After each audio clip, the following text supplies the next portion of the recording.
Je suis propriétaire d'une Jaguar de 92, une Sobraigne 6 cylindres.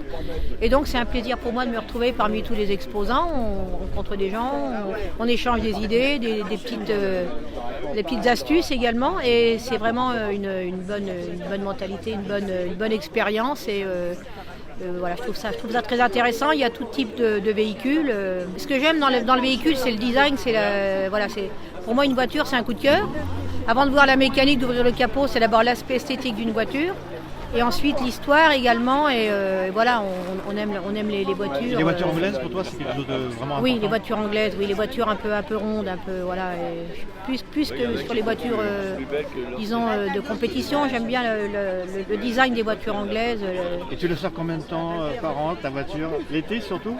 L'été ou même un peu l'hiver, mais surtout pas assez. Pas assez parce que en fait toutes ces voitures, ces anciennes voitures anciennes, il faut les faire tourner, sinon elles s'abîment. Elles s'abîment autant à ne pas circuler.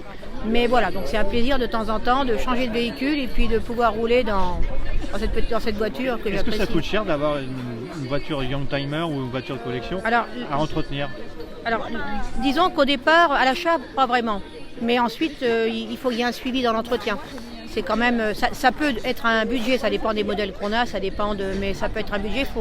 C'est des voitures qu'il faut soigner en fait, qu'il faut entretenir et qu'il faut soigner.